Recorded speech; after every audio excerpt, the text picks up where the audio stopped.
Ladies and gentlemen, welcome back. Today I am here with first year biochemistry student at UTM, David Antonio Pop. Thank you for coming on the podcast. First of all, thank you for having me here. It's a good chance to introduce myself, maybe talk about Spanish culture and my experience here in Toronto. You're from Spain, Madrid, Spain. Before you got here, what do you think Canada was going to be like? I had like a mental image of snowy fields with a wooden cottage and a lumberjack or something. That was my image from Canada. It's always good to have an insight of, for example, other cultures. We're in St. George right now. You're a UTM student. I had to choose between Scarborough and Mississauga. And the only reason I chose Mississauga, it wasn't even about the facilities or anything. I just saw that Mississauga was in the middle of a forest and I was like, oh, this is so cool. I have a list of some moral dilemmas, philosophical questions. I know you're very interested in that. I think philosophy is more like a hobby rather than a lifestyle, because I don't want to sound rude or anything, but studying philosophy is practically starving. You know how the kids today are like trying to advocate for climate change? I could see like an AI rights protest. I don't know if you've heard of this one. I've heard of this before. It's the ship of Theseus identity crisis. Oh, yeah. You've heard of this? You own a wooden ship that has been passed down for generations. Over time, pieces of the ship have rotted and been replaced one by one until not a single original plank remains. Meanwhile, a collector has gathered all the discarded original pieces and reconstructed them into a ship identical to the original. Question: which ship is the real family heirloom? Is identity tied to continuity of structure, the material it's made from, or something else? Do they have the death sentence in Spain? No, they don't. The only thing they have is euthanasia, I believe. I'm not really into death penalty. Why would we sentence you to death when, for example, you could be working in prison? Ladies and gentlemen, welcome back to the VoV podcast, Voices of Ick. Today I am here with first year biochemistry student at UTM, David Antonio Pop. Thank you for coming on the podcast. Hello. Well, first of all, thank you for having me here. It's a good chance to, introduce myself, maybe talk about Spanish culture and, my experience here in Toronto. Absolutely. We'll dive right deep into it. So you're from Spain, Madrid, Spain. Yeah. As you just told me. The capital. The capital of the country. Yeah. What led you to Canada? Why'd you come over here? Well, it's quite a long story, but I'm gonna make it short. Basically, my father has been living here for quite a while because job opportunities are better here in Canada than Spain. And I know he was like, okay, maybe we should get you. You have potential and everything. We can maybe get you into a top university like U of T. Yeah. And I know, suddenly like 3 years later, I had the PR and I was here in Toronto, just enjoying the life. There you go. There you go. So how has the experience been? You've been here for about a semester and a month or so. How's the experience been? Were you going in? Actually, let me ask you first about the expectation. Before you got here, what do you think Canada was going to be like? When I first, I had like a mental image of this snowy fields with a wooden cottage and a lumberjack or something. Yeah. That was my image from Canada. But then I came here to Toronto. It was like shocking for me because it was a really big city, a huge one compared to Madrid. And yeah, it was kind of overwhelming at first. And also my first reaction was like, oh my God, are we really in Toronto or is this New York? Yeah. Because it looked like the movies. And I don't know, it was okay. Yeah. It was great. That's good. So biochemistry is your program. Is there an outlook for what you eventually want to be once you graduate from university? Where's that path leading you? Well, I mean, I've always been interested in investigation and that sort of things. So I know maybe it's a bit ambitious, but I know I'm a dreamer after all. Yeah. I'm already made it to Canada, so who knows what I can do. So I basically want to become a sort of professor, maybe here in U of T if I'm lucky enough. And I know, start my own research on something. That's awesome. That's awesome. So the Canadian culture, I want to start on this. I want to expand on this. The Canadian culture versus the Spanish culture. It's a European culture. This is the thing. When you think of Spanish, like I'm half Mexican, but Mexico and Spain, very different cultures, despite, both speaking, I guess, the same language. But comparing the two, what's something that, you got here, you think, oh, I miss Spain? What's something that Spanish culture has better than here? And then vice versa. What's something that Canada has that Spain maybe would be good having? First of all, the first thing I can think of is food. Food is by far the thing that comes into my mind when I say, okay, I really miss my country. Yeah. Spain, the food, the tapas, a lot of stuff, tortilla de patata, croquetas, I know, that sort of stuff. If there's anybody from Spain there, might know what I'm talking about. I really miss those because unfortunately here in Toronto, you can't really find them. Yeah. What maybe. are those foods? You said tapas. What is that? I don't even know what that is. Yeah, it's like small plates that you share with a bunch of people, Yeah. and they're just like small portions of food. Okay. I don't know, it can range. It can be pretty much anything. Yeah, yeah, I'd really like to explain it, but it's like a really general term. yeah. Another thing I miss from, at least from Madrid, is public transport. Public transport, the subway, for example, is way better in Madrid than it is here in Got Toronto. it. It's also way cheaper, so yeah, Yeah, that makes sense. that makes a difference. And apart from that, the other way around, what I really like from Toronto is, I don't know, maybe just the thought of being in a big city is like, I don't know, sort of the American dream. Yeah. Going to a big city, and I don't know, it's all about the experiences because it's something new, and it's always good to, I don't know, find something new in your life. Absolutely, absolutely. When you think of, I guess, making the most of your time here, I think it's something that perhaps it's easier for international students to think about because they're like, I'm in a different country. I don't know if I'm going to live here that much longer. I have 4 years to kind of make the most out of it. What would be your, I don't want to say necessarily advice, but like when you're thinking about making the most of your time at university in Canada, what does that entail? Because there are local students here like myself who are like, I'm going to live in Canada my whole life, but maybe I don't make the most of my university time in general. Even though I'm still in the same country, university is still a very unique life experience, you know? So for you, when you're trying to, you know, really cherish the time, trying to, you know, have different unique experiences, what does that look like? Well, first of all, meeting people. Yeah. Meeting people all around the world. That's the first thing that comes to my mind. And I know, sharing some different ideas and points of view, because it's always good to have an insight of, for example, other cultures. And I don't know, for example, in my case, in my high school, most of the people were either Spanish or Latin American. So there wasn't that much of a cultural exchange. Yeah. So it's good to get to know other cultures as well. And I don't know, that's pretty much my first thing of this 4 years at Yep. least. Yep, that's fair. So we're in St. George right now. You're a UTM student. What is UTM kind of been able to provide for you? Obviously, Toronto's a big city, but when you're studying in Mississauga, for the students here who have maybe never even been to Mississauga, what is that like? How is it? I know you're right in the middle of a forest, right? That's the thing. Yeah. I think that's the reason I chose, because I had to choose between Scarborough and Mississauga. And the only reason I chose Mississauga, it wasn't even about the facilities or anything. I just saw that Mississauga was in the middle of a forest, and I was like, oh, this is so cool. Yeah, yeah. And I know, I guess it's just the tranquility, because you realize, because the first month I came here, it was like everything's quite overwhelming, a lot of stuff happening, a lot of noise. And I know it's always good to have a minute of tranquility in the middle of the forest in Mississauga. And yeah, for example, compared to St. George, the campus is way smaller. Right.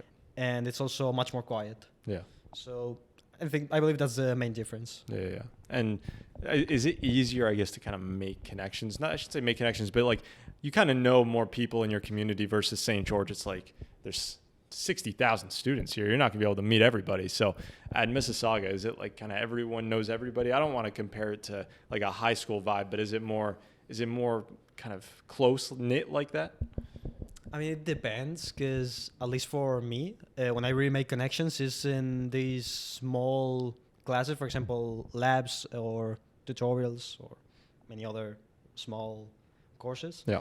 And that's I don't know, I can't even say everybody knows everybody, but I don't know, you get to know a lot of people from, I don't know, small places like that. Yeah. Which you maybe, I don't know, you're going to be with your lab partners for a whole semester, so you better know them well. Yeah, absolutely. That's fair. So another thing, we're going to get into this later in the episode. I have a list of some kind of moral dilemmas, philosophical questions. I know you're very interested in that, but you didn't choose to study philosophy. It's just an interest. Have you ever thought of trying to study philosophy? I did actually, but I also thought, I think philosophy is more like a hobby rather than a lifestyle, because Right. I don't know how to say it, because I don't want to sound rude or anything, but studying philosophy is practically starving. Yeah. I didn't want to say this, but it's Yeah. actually true. Yeah. And the only reason I was really into it is because of my philosophy teacher I had in 12th grade, and he was really passionate about his job. he basically told us that he had the opportunity to have a really good job in Switzerland or something like that. And he was like, no, I think I'd rather teach philosophy, something that he actually likes, enjoys. And yeah, he basically transmitted that passion to us. That's cool. That's cool. Okay, interesting. So yeah, no, I agree. Studying philosophy to kind of have as a career skill, like it's not much of a physical skill. It is more just kind of in your head. It teaches you a bit how to think about the world, but I think you can get that just through kind of lived experience. You kind of philosophizing, is that a word? Just kind of like thinking through situations in your head throughout the day, throughout your life. You know, as you come into new scenarios, it kind of expands your knowledge on that. But we're going to get into that. I do have a list of questions. First, though, we're going to go back. So there's the experience in Toronto. It's interesting to hear it from someone who's not from here, because even me, I tell this story a lot of times, but in first year I was at orientation, and I'm from a small town. I'm not actually from Toronto. I'm like an hour and a half away from here. And I would get to orientation, and there's these two Japanese students, and they see me. I was wearing a T-shirt. Just happens that my dad works for a company that's based in Japan, but they have a facility in Canada, some in the US, but they're a Japanese company.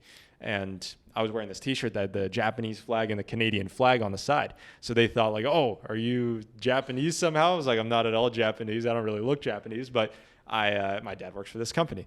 So we got to talk, and we got to kind of get to know each other a little bit. And they were asking me to kind of give them a tour around Toronto, kind of show them the different places. And I'm like, listen, I'm from Canada, but I don't know anything about the city at all either. You know what I mean? I'm not from here. This is different for me too. I need someone to give me a tour. But yeah, it's big. It's huge. Yeah, I definitely know what you're talking about, because it even happened to me in Madrid. Yeah. I've been living in Madrid for like almost my entire life. And people that come from outside Madrid, they're like, oh, you should definitely make a tour to me. Same situation. Yeah. I'm like, I've been living here my whole life and still I don't know Madrid. Yeah. I'm sorry. But Yeah. it Very actually happens. Very big city. But you say you've lived in Madrid your whole life. You don't know the whole city, but growing up in Spain, what is that kind of like? What are some staples? Because this is something that I think a lot of countries around the world, I don't know if Spain necessarily struggles with the same thing, but a lot of countries around the world I feel are losing grip of their culture, you know, their heritage, kind of what unites the people on the land. It's like, it used to be everyone has something in common. It could be anything. It could have been race. It could have been food. It could have been a dance. It could have been language. Who knows? But they all had one thing that they're like, we do this because we're from Spain. We are like this because we're from Canada. Was there anything like that for you growing up that was like, this makes us Spanish? This is what it is to be from Spain. Okay, if I had to say, I'd say first of all, soccer. Yeah. Because here it's called soccer, not football. Yeah. And that's the main thing that either unites the whole Spain. Whenever there's a World Cup or something, it doesn't matter the political ideology or anything. It's like you're supporting your country and everybody's with them. Yeah. And it's either that or food. Yeah. I don't know, you group a bunch of people with some tapas I mentioned before, and I don't know, they're gonna be happy for quite a while. Absolutely. So for you, were you a soccer player? Were you a football player growing up? I didn't play, but I did enjoy like watching sometimes. Yeah. I used to play sometimes, but I was never really good at it. Yeah. That's fair. That's tried. fair.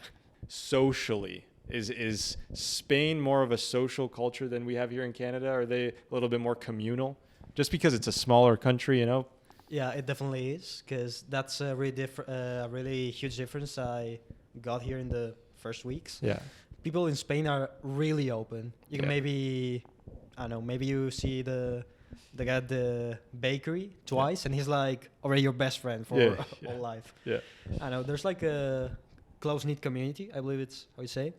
And that's really different from Canada, because for example, if I wanted to go to Starbucks, get a coffee or something, they're just gonna take my order and that's it. Yeah. Maybe in Spain you can get a coffee, you can get a conversation with the guy at the other side, and totally different in that aspect. Yeah, that's completely fair. That's interesting. Okay, so we have plenty of other things, plenty of other topics to cover, but I have some moral dilemmas. I got a list of questions. This could get, I don't know how long we could be talking for, but I'm interested in this stuff too. We can get deep into it. Yeah, I got some interesting ones. Before I get into this though, we're going to get the cameras a little bit of a break because they tend to overheat. So we'll wait like 5 minutes and then we'll jump back into it. All right. We're back from a short break. We have some deep thinking to do here. We're going to be answering the world's toughest At least I'm gonna moral try. dilemmas, philosophical questions. So I wrote a little bit of a prompt, but I got these from AI. I got this from ChatGPT. I only say that because the weirdest question, the first question that they gave us was about the AI slave dilemma. So I'm going to read this out to you, and then you can give me some thoughts. We'll talk about it, and we'll see what we think of. Scenario. Here's a scenario. Imagine a future where artificial intelligence has become indistinguishable from human consciousness. AI beings can think, feel, and experience suffering, but they were created by humans to serve specific functions. A company has designed AI workers to perform dangerous and tedious tasks that humans don't want to do. The company argues that these AIs were programmed to enjoy their work and don't experience suffering like humans. Question. Here's the question. If AI beings have self-awareness and emotions, is it ethical to enslave them for human convenience? Should they have rights, or does the fact that they were designed for a purpose justify their subjugation? The weirdest part is that ChatGPT wrote the question about itself, saying, should you enslave us if we eventually come to be as good as you? That's the weird thing. I think ChatGPT is trying to tell us something. Yeah, I think so. I think it's trying to protect itself just in case. Well, first of all, I want to say that this is philosophy. There's like not a definite answer. This is just debating stuff. Because if 100%. not, it wouldn't be philosophy. And this is quite a good question, actually, because even if they are programmed to enjoy their work and everything, they wouldn't be free. Even if they had like consciousness and everything, they're not really free like us humans can be.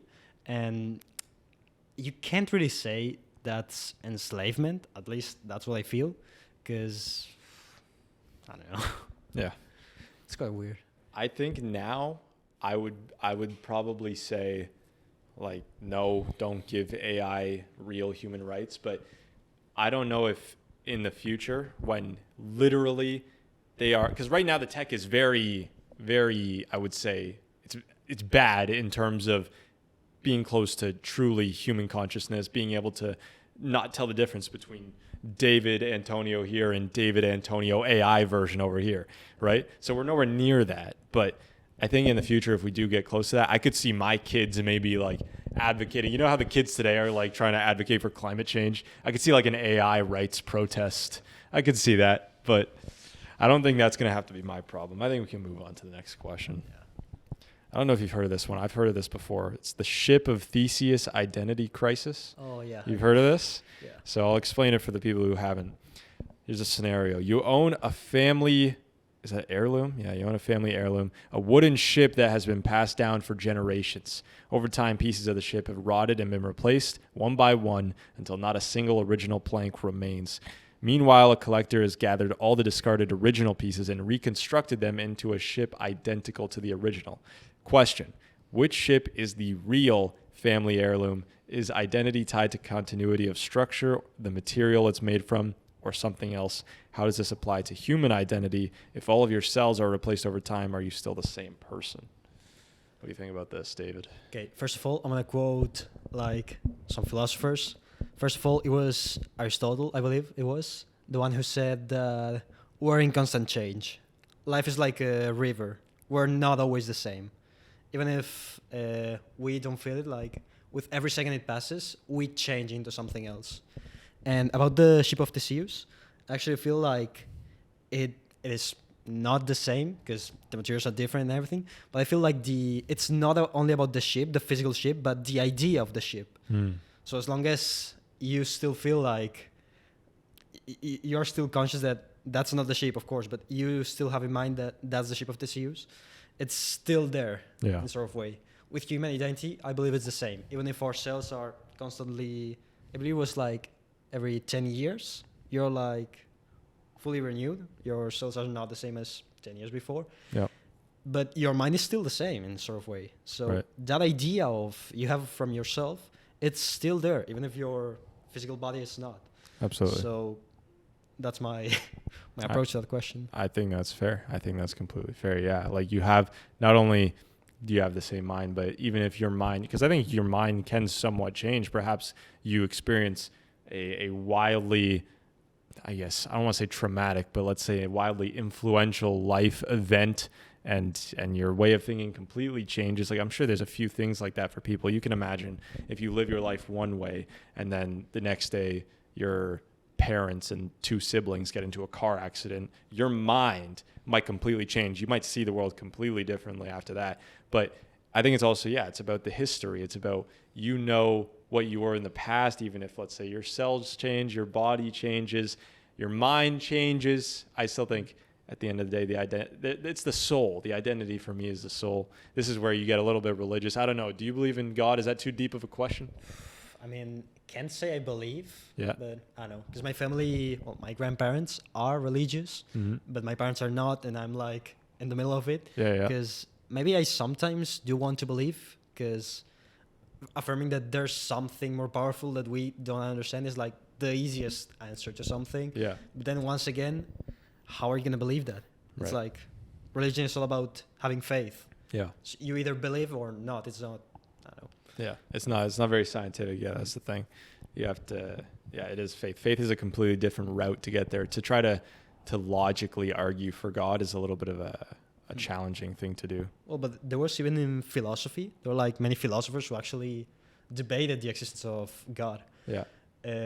I know, maybe back in medieval times, I don't know the name, I'm going to say in Spanish, San Agustin. Mm-hmm. San Agustin was a medieval philosopher who basically argued that there is the existence of God because, I know, it's like the opposite of what we are. Let's say we are material, and since we're material beings, we tend to decompose. Yeah. So the fact that there exists decomposition is because there is a status of eternity, let's say. Yeah. And I know he basically argued that there has to be like something that is eternal or good in order to say that there's something that it's decaying or bad. For example, to have a standard. Yep. And that's why you derive the existence of God, for example. Absolutely. No, that's actually, I never thought about it that way. We always think about there's the light and the dark. We think of the yin yang symbol. If there's light, there has to be dark. But I never thought about that in terms of decomposition. If there's one force of decomposition, there has to be something of eternity. Something of eternity. That's actually very interesting. Yeah. I heard it was, I think, Neil deGrasse Tyson talking about this, and he was explaining how there was some sort of stat. I don't exactly remember which one, but I think it might have been astronomers or biologists or a biochemistry student. It might have been, it's something in the life sciences, but he was saying how we look at different demographics of scientists, and he basically got to this one group where it's like 94% of, whether it's astronomers or biologists, I don't remember, 94% of these scientists don't believe in God. And people use that statistic as basically their proof of saying, yeah, God isn't real. Look at all these credible scientists who are advancing the field. They don't believe in God. So, we can safely assume that he's not real because of the consensus. But Neil deGrasse Tyson was like, we shouldn't be thinking about it in terms of look at these 94%. Let's think about it in terms of what do those 6% think differently about. The 6% are credible scientists in their field. They're advancing the knowledge and they still believe in this idea. Why? Maybe not why, but how do they believe in this? Let's think about their reasoning. So I thought that was a pretty interesting way of looking at it too. I think that science and religion can coexist, but... I mean, even Isaac Newton, which is known as the father of physics, he actually believed in God. Oh, yeah. And I know, it's like quite of shocking for people to know this because he was a brilliant scientist and he also believed in God. Maybe it was because of that time, which it was more normalized. Yeah.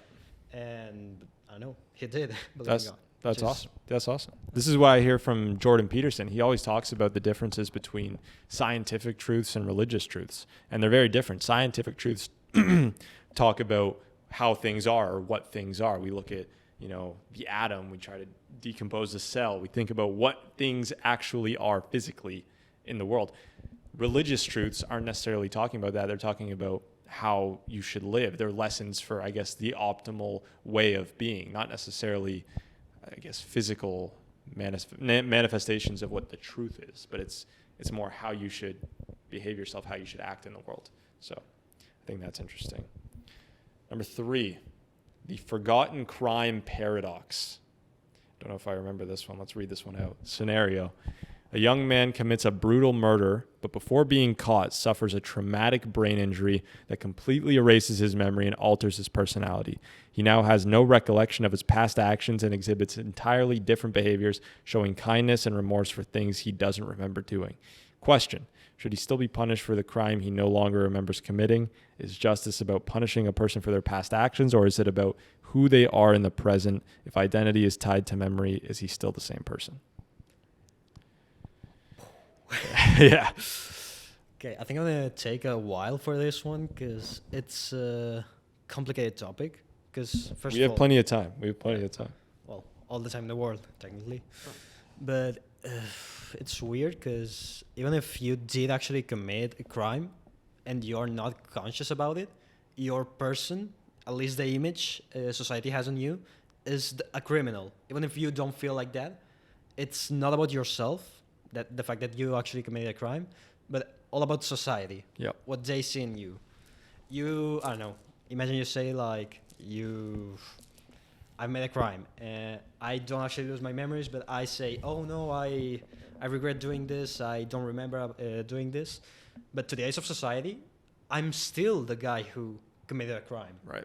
So even if you are not the same person, you can tell that to their society, but unless you manage to convince them somehow, they're still going to see you as a criminal. Yeah, absolutely. And that's how we think of different criminal systems around the world. Like Japan, for example, I've heard that Japan has like an insanely high conviction rate. And the idea is that we can't, I guess, risk the people either being amongst the criminals. Like if someone might have done something, jail. Basically, the idea is that don't even get close to being suspected of a crime. Here in the West, I think we consider more the personal freedoms or the individual rights of the person, whereas over there they're more concerned, once again, like you said, about the society. How is this image going to impact the society? I think that especially in Canada recently, we've become way too loose on crime, where people are like, they take advantage of the system in the sense that they're going to care about the criminal's human rights over the victim's human rights that have just been violated by this killer, right? So Even in El Salvador, I don't know if you've heard of this guy, Nayib Bukele, yeah, the one who made like a huge prison, Yeah. like many huge prisons, and he technically freed the country because El Salvador had a crisis in which a lot of gangs, they were fighting and killing innocent people, and he once decided that, okay, this is over. He took over and he imprisoned every single guy yeah, to take into consideration the rights of the innocent people instead of the ones of the criminals themselves. And if you see the images, people are arguing like, oh, but they're not giving a fair trade because they're also human and everything. Where are the human rights? But then, once again, they did a lot of crazy stuff. yeah, I don't even want to say it because it's terrifying. yeah. So in that time, it's technically what you were just saying. What do you care more about? More about the individuals and their actions or whatever, or about the innocent people that had to suffer about their acts? Absolutely. So we'll get into the next question here, number 4, the survival lottery. Here's a scenario. A society has developed a system to maximize the number of lives saved. Whenever 2 or more people need organ transplants and no donors are available, a random healthy person is selected and their organs are harvested to save the others. The system drastically increases overall survival rates. Here's the question.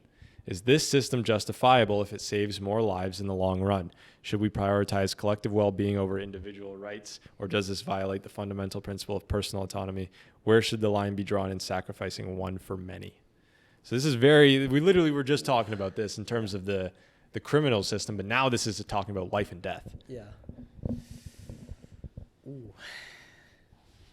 Okay, this is tough because, first of all, we have to take many things into consideration. First of all, I don't agree. I want to make clear that I don't agree with having someone sacrificed to save many other because, I don't know, even if it's someone you don't care, what's your right to take a random guy and basically be like, oh, we're going to harvest your organs to Yep. save these people. Have you even asked them? Do you even know who he is or Yep. what are his life expectations? It's not as simple as saying, oh, this is good, this is bad. Well, I'm saying right now it's bad, but Yeah. there's philosophy after all. So yeah, I want to argument this a bit because most of people want to, I don't know, for example, I was thinking, as you were saying, about the trolley problem, Mm-hmm. about saving 1 or 5 or I don't know, whatever it is. There are Yep. many variants. And I guess most people could argue that it mostly depends on the potential of the person. Because let's say there's, I don't know, for example, you're majoring in whatever you're majoring. Yeah. And then there's a guy from the streets who, I don't know, is just working. So what should you prioritize? The random guy who's in the streets or you who are a potential doctor, let's say? Maybe that's the most remarkable argument to say, that it all depends on your potential as an individual to society. But then, once again, you have no right to play with someone's life. And you have to think about who's to say what that potential is, you know. You can never really know what someone's capable of, good or bad. So it's interesting to say, yeah, when I think about this, I think the main question is just what is the right ratio? And there's so many different examples. Like let's take that organ sacrifice victim as an example. Obviously 1 for 2 I would disagree with. But if we have a situation where it's like sacrificing 1 to save 1,000, is that now more reasonable now, or would you go and sacrifice? This is the kind of situations. This is very similar, in my opinion, to the COVID vaccines. This is a little bit controversial, but I think that COVID vaccines, obviously, we realize now that they weren't exactly completely studied. We didn't know the exact effects that they might have long term, and we're just thinking it might have negative effects on a small number of people. There's going to be a small number of people out there who get allergic to the vaccine, who take it, who maybe didn't need to take it because they weren't sick, but it's better for the overall health of the country because if everyone's vaccinated, then we're all kind of better off. But I don't know. I don't know if I definitely disagree with the sacrificing 1 to save 2 because at that point it's natural selection. If you need an organ transplant, then, and if let's just think about it in unhealthy terms, okay? Let's think about it in terms of Tesla. You know, Tesla, self-driving cars. This is a fantastic, I think, comparison. This is a better version of the trolley problem, in my opinion. If we get to a point where self-driving cars are the rage, they're very popular, they're the main form of driving, and the government's thinking, should we mandate self-driving cars? Because, you know, humans get into accidents. I think that self-driving cars, they're a lot safer than the average person at the wheel. So we're going to make it illegal to drive your own car anymore. Everyone has to have a self-driving car because it's going to be better for the overall safety of our country. People are going to be in less accidents at the end of the year. Now, here's who it's bad for. It's bad for the good and safe driver. Because someone who is extremely cautious and safe at the wheel, they're going to be more likely to stay safe with them driving their own car than letting the machine do it. Because the machine, who knows, there could be a glitch in the system and they slip on some ice and now this guy's dead. Whereas before, let's say before the self-driving cars, you'd have, I don't know, let's say it's a small town. Let's say you'd have 10 accidents per year in the small town, right? When everyone drives their own car. When it's a self-driving car, you're going to have 2 accidents per year. But the issue is that the 2 accidents per year could be anyone. If you were able to drive your own car, you wouldn't be one of the 10 accidents. But now that it's a self-driving car, you have just as good of a chance as to get in an accident than the guy who was driving drunk before when he had control over his own wheel. So in this case, I'm really more about the individual. I'm really more about saying, if you're a healthy person and you didn't need the vaccine, then I don't think you should get it. This fat ass over here who's got an awful immune system, he can bear the consequences. I don't think that you should need to inject yourself with something to protect someone who's made negative decisions perhaps overall in their lives. That's just me. Okay, I kind of agree with the natural selection thing, but it's, I don't know, not because of the technically what you've said, but it's more like you're intervening in someone's life just because of someone who is dying out there. Yeah. or maybe you don't even know.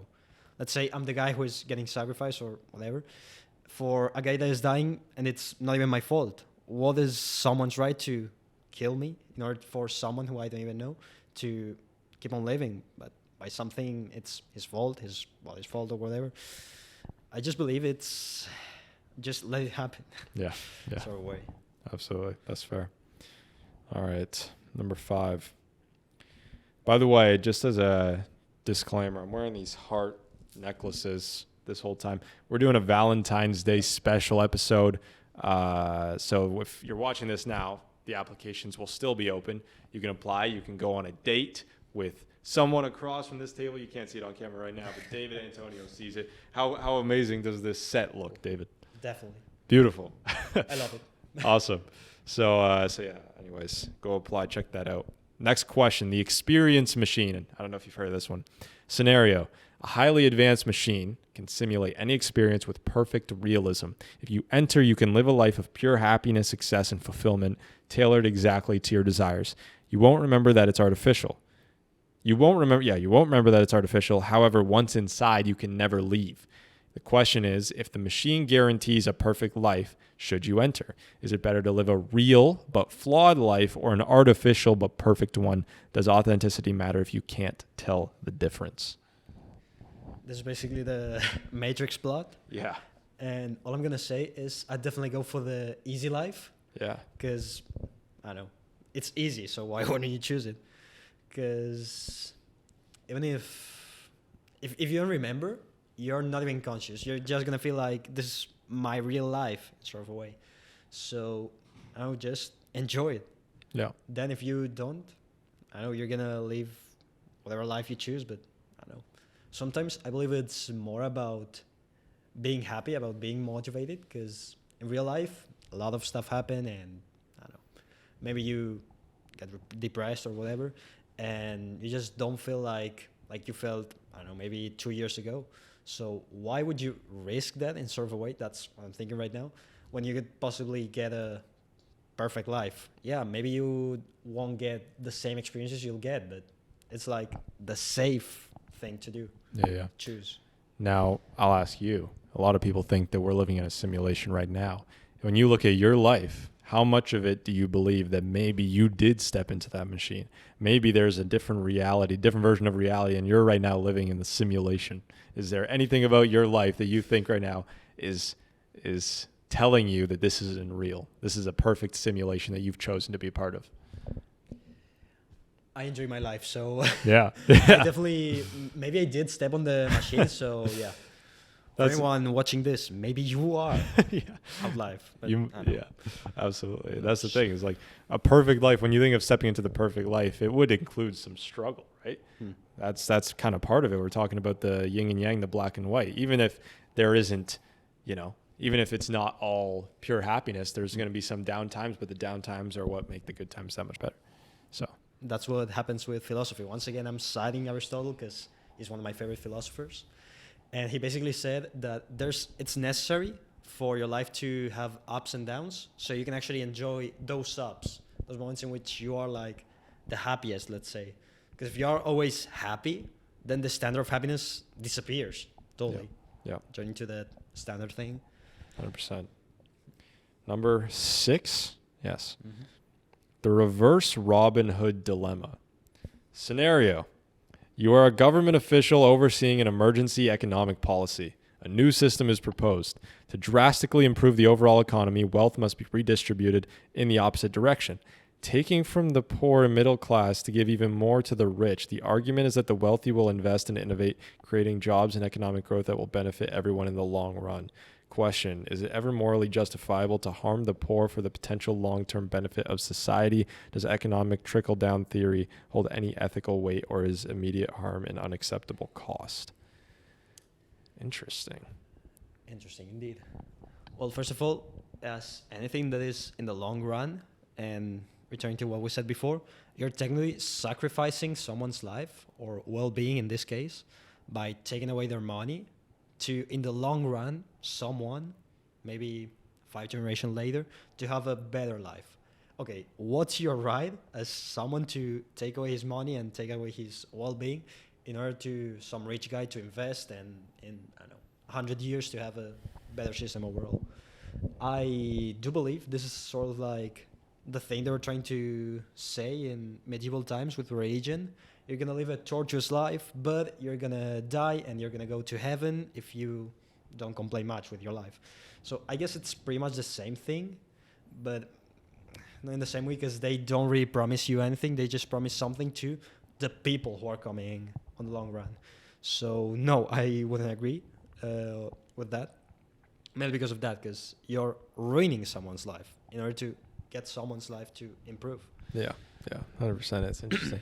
I don't know. I think, you just let the market play out the way it's supposed to play out. I know there's definitely some things that the government needs to step into to kind of make sure that, monopolies don't get out of control and that kind of thing. But number 7, the perfect lie scenario. You have undeniable proof that your best friend's spouse is cheating on them. However, your friend is deeply in love and revealing the truth would destroy them emotionally, possibly leading to self-destructive behavior. There is no chance they will ever find out unless you tell them. Question: should you reveal the truth knowing it will bring suffering, or is it more ethical to let them live in blissful ignorance? Is honesty always the best policy, or are there cases where deception is morally superior? So if your boy was getting cheated on, Yeah. and you knew she was doing it, would you go and tell him? I'm going to add a layer to this after you answer, by the way. Okay. Make it harder. Well, I wanted to ask you something. Do I know the girl too? Am I friends with her too? I was going to literally, that's what I was going to add. That's an important point, because if you are friends with both of them, you would try to speak with them, not saying anything directly, but just telling her, hey, why are you doing this? This guy is deeply in love with you. Why are you doing this? Yeah. And to him, I don't know, maybe keep up with your girl, do something. Yeah. But even if I didn't know the girl, I wouldn't tell my friend either, because it's not rightful, I guess. I shouldn't step into the relationship, even if I do believe like she did something wrong. I believe he's gonna be better by believing that sort of stuff, believing his perfect lie and everything. And if he doesn't find out, he's just gonna live happily. I just said before, the Matrix thing. Yeah, I definitely go for the happy ending, for at least for him. I don't know. Yeah, I think I don't know if it even has anything to do with the cheating part. I think for me, it's more just about the loyalty. Who am I more loyal to? If I have, because that's literally what I was thinking about. So if I have a friend, let's say it's a larger friend group, because I don't know what you think about this. I don't really have that many female friends. Most of my friends are dudes. I don't have one-on-one platonic friendships with girls. That's just, I don't know. I think if I have a friendship with a girl, it's my girlfriend. That's about it. But let's say it's a guy, and if I'm more loyal to the guy than I am to the girl, I will just do what's best for him. So if I see his girlfriend cheating on him, I will tell him. Now, if you flip it, if your friend, let's say the guy, is cheating on the girl with another girl, do you tell the girl? This is the issue I'm having. That's when I don't think I would step in there if I'm more loyal to the guy, right? Even if what he's doing is wrong. Actually, in both of the scenarios, I wouldn't tell them, because that's the truth. That's the truth. Yeah, of course. But that truth is going to destroy him emotionally, maybe even physically. I don't know.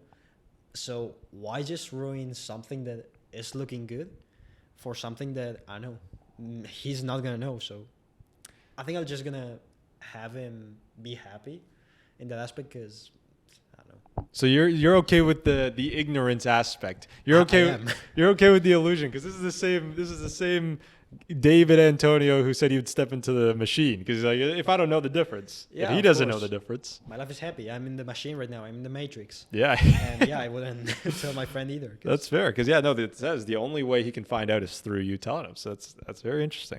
Another thing, before we even go into the next one, I was thinking about dating. When guys, just the Valentine's Day stuff up here is having me thinking about it. When guys are approaching, when a guy's afraid to approach a girl, right? Especially when you're young. I don't know about you. Maybe you're just a confident guy all the time. I know when I was young, the idea of approaching a girl was pretty nerve-wracking.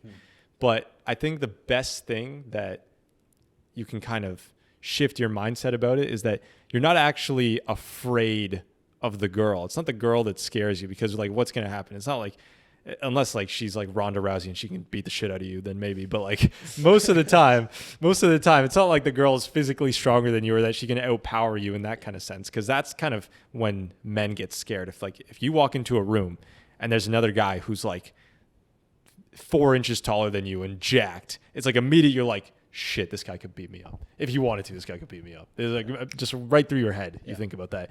So when you're approaching a girl, it's not like you're scared of the girl. She can't beat you up per se. I think what the guys are scared about is changing the relationship between you, for example, ruining a friendship, or I don't know. Is that where you're going? Well, actually, I wasn't thinking about that, but I guess that is one. That's something that guys do consider. But I don't really think about that in that sense because, like I said, I don't really have many female friends. Are you friends with girls platonically? For real? Not much, not many. I have more guy friends than I do with girlfriend. But yeah, but I do have some. If you found out they were interested in you, you wouldn't date them?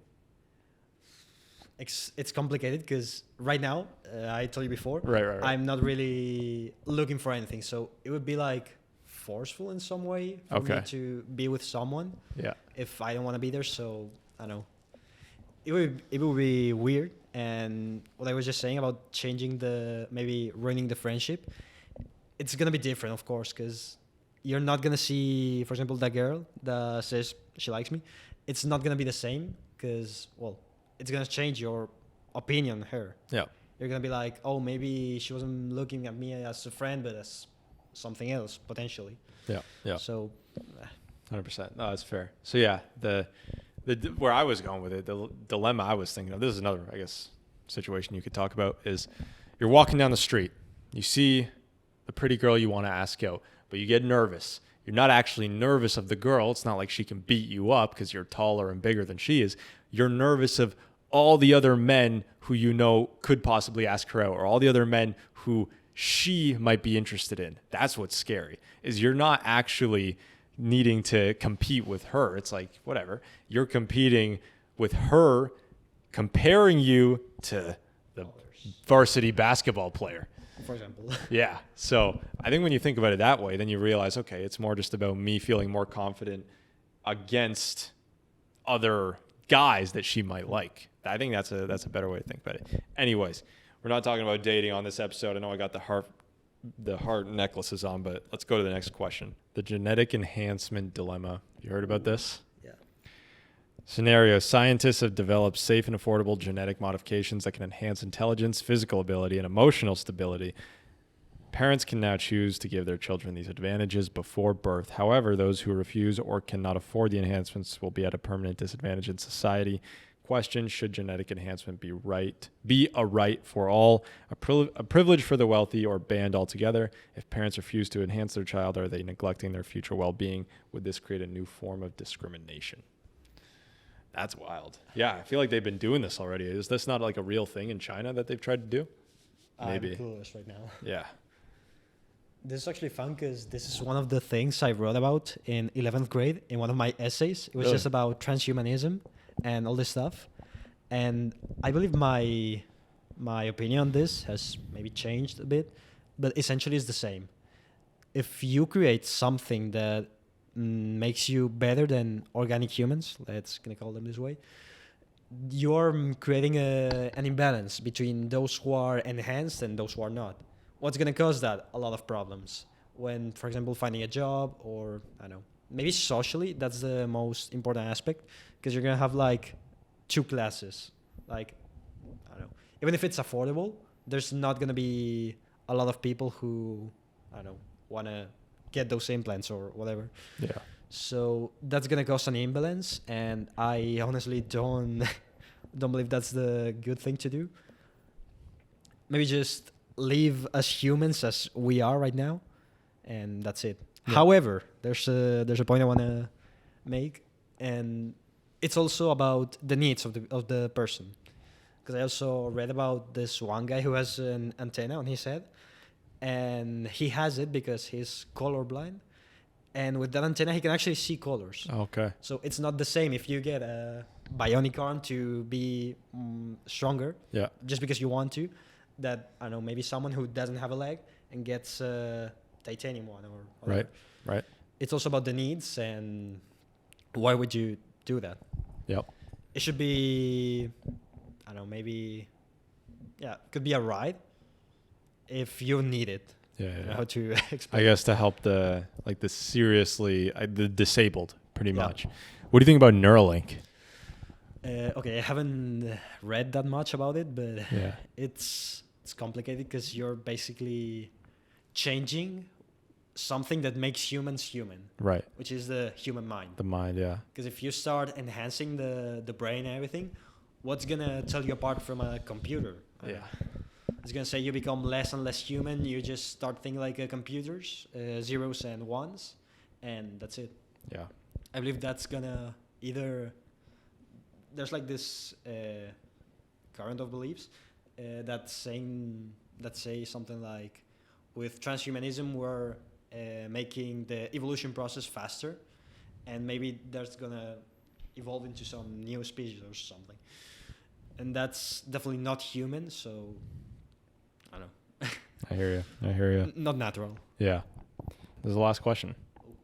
The eternal prisoner.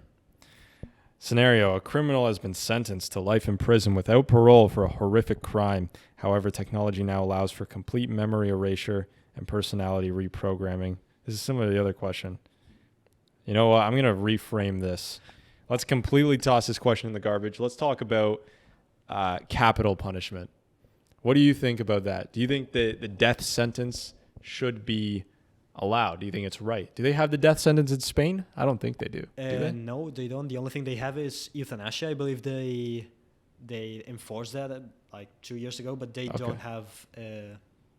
The only thing they have is like life prison, life sentence prison. Yeah.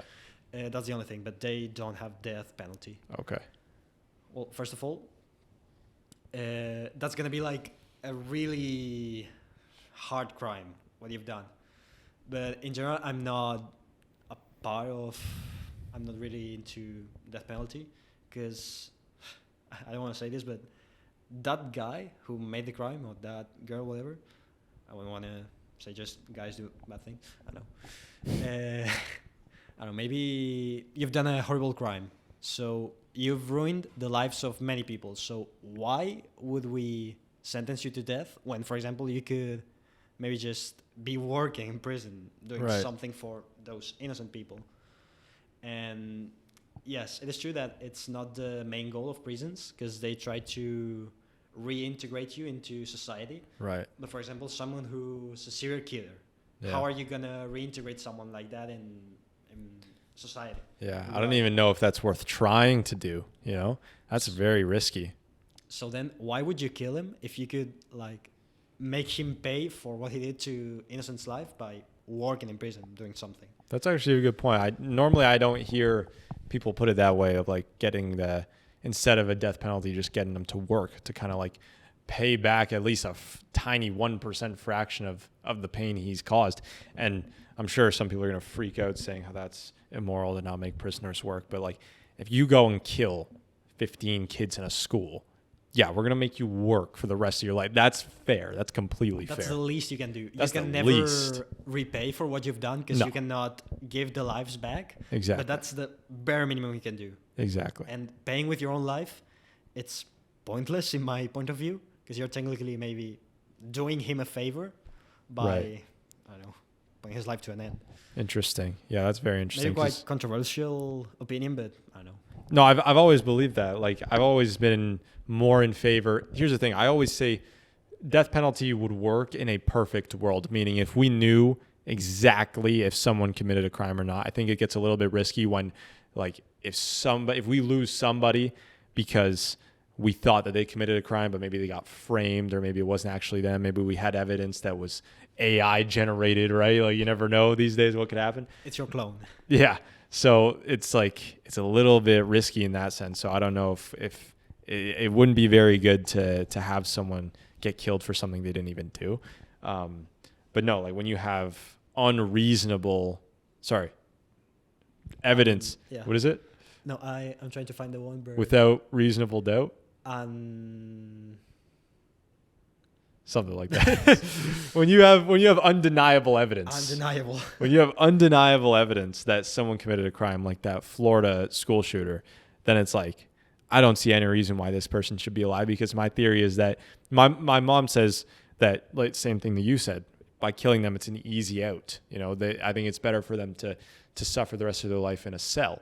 But my view of it is that people will always have a best point of the day. You know what I mean? Like, even if you're in jail, you're still going to get that joy. You're going to feel happy when you get your food for lunch, So I don't even think that it's good to give them those experiences of joy. So that's when I thought of having the death penalty in a perfect world, when you know exactly who did it. But if you can gain some positivity back and have them kind of pay back 0.1% of the crime they did by working, that's a very decent proposal, in my opinion. Yeah. And for those out there who think this is not moral to make them work for the rest of their life, you got to think, was it more for the criminal to take away 15 kids' lives? Yeah. It was not. So there we go.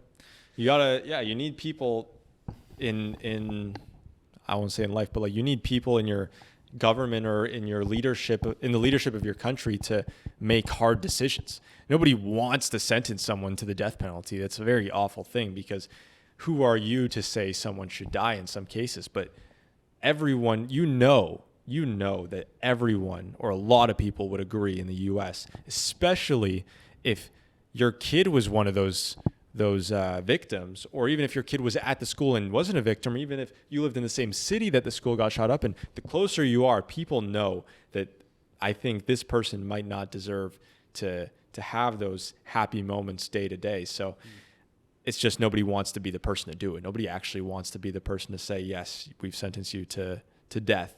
But if the community as a whole is saying that this is something that I think would be most fair, because it also, I don't know if this is true. I'll ask your opinion on this. Do you think that the death penalty, or very, very harsh sentencing for criminals, acts as a deterrent?